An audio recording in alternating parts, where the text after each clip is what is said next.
തിരഞ്ഞെടുപ്പിൻ്റെ അവസാന പാദത്തിൽ കേരളത്തിലെ മുഖ്യമന്ത്രി ശ്രീ പിണറായി വിജയനും കേരളത്തിലെ CPM-ഉം അവരുടെ മുഖ്യ ശത്രുവായി കോൺഗ്രസ് നേതാവ് രാഹുൽ ഗാന്ധിയെ പ്രഖ്യാപിക്കുകയും BJP നടത്തുന്നതിനേക്കാൾ മോശമായ രീതിയിൽ രാഹുൽ ഗാന്ധിയെ അധിക്ഷേപിക്കുകയും ചെയ്യണം.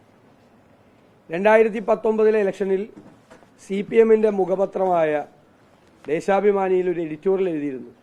ഇതേ വാചകം മുഖ്യമന്ത്രി പറയാതെ വച്ച വാക്കുപയോഗിച്ചുകൊണ്ട് ഉള്ളൊരു എഡിറ്റോറിയൽ എഴുതിയിരുന്നു. അന്ന് ഇന്നത്തെ വ്യവസായ മന്ത്രി ശ്രീ P. രാജീവായിരുന്നു ദേശാഭിമാനിയുടെ ചീഫ് എഡിറ്റർ. വലിയ പ്രതിഷേധം വന്നു കഴിഞ്ഞപ്പോൾ അത് മാപ്പ് പറഞ്ഞ് തടിയൂരുകയാണ് ഉണ്ടായത്.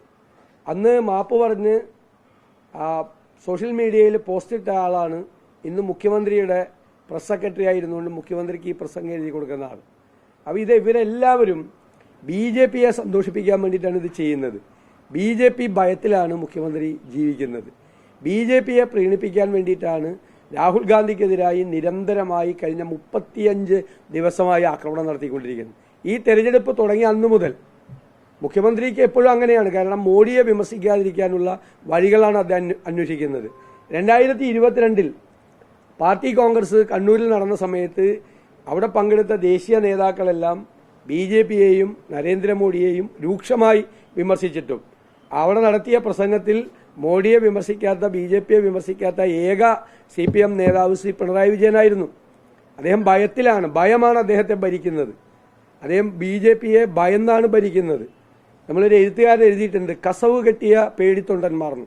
മുഖ്യമന്ത്രിക്ക് ചേരുന്ന ഏറ്റവും നല്ല പദം കസവ് കെട്ടിയ പേടിത്തൊണ്ടൻ എന്നാണ്. അക്ഷരാർത്ഥത്തിൽ വലിയ കൊമ്പത്തെ ആളാണ്, പക്ഷെ മനസ്സ് മുഴുവൻ പേടിയാണ്. അതൊരു പ്രയോഗമാണ്.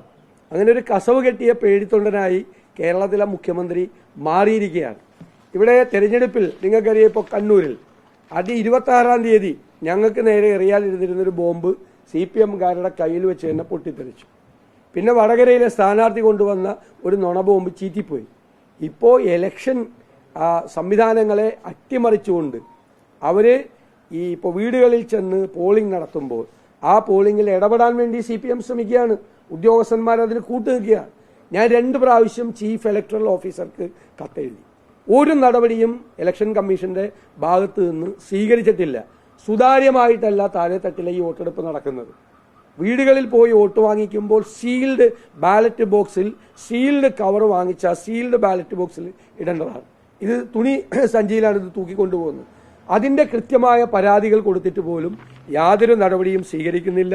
ഇലക്ഷൻ കമ്മീഷൻ അടിയന്തരമായി ഇടപെട്ട് ഈ കാര്യത്തിൽ നടപടി സ്വീകരിക്കണം എന്നാണ് ഞങ്ങൾക്ക് അഭ്യർത്ഥിക്കാൻ ഉള്ളത്. ഇവിടെ നടത്തുന്ന പ്രചരണത്തിൽ ഇപ്പോൾ വടകരയിൽ ഒരുപാട് പേർക്കെതിരെ കേസെടുക്കുകയാണ്. ഒരുപാട് പേർക്കെതിരെ സൈബർ ആക്രമണം നടത്തി അങ്ങോട്ടും ഇങ്ങോട്ടും ഫോർവേഡ് ചെയ്ത ആളുകൾക്കെതിരെയാണ് കേസെടുക്കുന്നത്. ഇതുവരെ വടകരയിലെ ഇടതുപക്ഷ സ്ഥാനാർത്ഥിക്കെതിരായി എന്ത് ആക്ഷേപമാണ് സോഷ്യൽ മീഡിയയിൽ ഉന്നയിച്ചതെന്നുള്ളതിൻ്റെ ഒരു കോപ്പി പോലും ആരും കണ്ടിട്ടില്ല. അവർ പോലീസിൽ കൊടുത്ത പരാതിയിലില്ല. ഞാൻ കുറേ ദിവസമായി അന്വേഷിക്കുകയാണ് ഇത് എന്താണ് ഈ സോഷ്യൽ മീഡിയയിൽ അവർക്കെതിരെ പോസ്റ്റ് ചെയ്ത് ഒരു പോസ്റ്റും കാണാനില്ല. അതിനു പകരം പ്രധാനമന്ത്രി നരേന്ദ്രമോദി ഇലക്ട്രൽ ബോണ്ടിൽ അഴിമതി കാണിച്ചു എന്ന് പോസ്റ്റിട്ട പാലോടിലെ ഒരു യൂത്ത് കോൺഗ്രസ് പ്രവർത്തകനെതിരായിട്ട് കേസെടുത്തു. എന്താണ് നരേന്ദ്രമോദിയുടെ സൽപ്പേരിന് കളങ്കം ചാർത്തി എന്ന് പറഞ്ഞിട്ടാണ് കേസെടുത്തിരിക്കുന്നത്. ദേശീയതയ്ക്ക് വേണ്ടിയിട്ടും ജനാധിപത്യ വിരുദ്ധമായിട്ടാണ് മോഡി ഭരണകൂടം പ്രവർത്തനം നടത്തുന്നത് എന്ന് വിമർശിച്ച കോൺഗ്രസ് സ്പോക്സ് പേഴ്സൺ ഷെമാ മുഹമ്മദിനെതിരായി കേസെടുത്തു. മോഡിയെ വിമർശിക്കാൻ പാടില്ല കേരളത്തിൽ. BJP ഭരിക്കുന്ന സംസ്ഥാനത്ത് പോലും മോഡിയെക്കെതിരായി സംസാരിച്ചാൽ കേസെടുക്കില്ല. പക്ഷെ കേരളത്തിൽ മോഡിക്കെതിരെ സംസാരിക്കുകയോ മോഡിക്കെതിരെ പോസ്റ്റ് ഇടുകയോ ചെയ്താൽ ഇത് രാഹുൽ ഗാന്ധി അടക്കമുള്ള മുഴുവൻ നേതാക്കളും മുഴുവൻ ദേശീയ നേതാക്കളും ആവർത്തിച്ചിട്ടുള്ള കാര്യമാണ്. ഈ ഇലക്ട്രൽ ബോണ്ടിലെ അഴിമതിയെക്കുറിച്ച് ആവർത്തിച്ചിട്ടുള്ള കാര്യമാണ്. എന്നിട്ടും അവരിപ്പോഴും നരേന്ദ്രമോദിക്കെതിരായി ഇത് ഇട്ടു എന്ന് പറഞ്ഞ് കേസെടുത്തുകൊണ്ടിരിക്കുകയാണ്.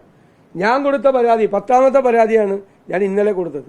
ഒരു പരാതിയിലും ഇതുവരെ കേസെടുത്തിട്ടില്ല, കേസെടുക്കാൻ പറ്റില്ല എന്നാണ് പറയുന്നത്. 20 വർഷം മുമ്പ് മരിച്ചുപോയ എൻ്റെ മാതാപിതാക്കളെ വരെ അപമാനിച്ചുകൊണ്ട് പോസ്റ്റ് ഇട്ടു കഴിഞ്ഞ ദിവസം മുഖ്യമന്ത്രിയുടെ പോസ്റ്റിന്റെ താഴെ. എന്നിട്ട് പോലും ഒരു കേസ് കൊടുത്തിട്ടില്ല. പക്ഷെ നരേന്ദ്രമോദിയെ തുടരുന്നു. അപ്പം നരേന്ദ്രമോദിക്കെതിരായിട്ട് ആരോപണം പോലും ഉന്നയിക്കാൻ കേരളത്തിൽ സ്വാതന്ത്ര്യമില്ലാത്ത സംസ്ഥാനമാക്കി ഇദ്ദേഹം മാറ്റിയിരിക്കുകയാണ് കേരളത്തെ. അതാണ് ഞാൻ പറഞ്ഞത്, ഭയന്നാണ് ഇദ്ദേഹം ജീവിക്കുന്നത്.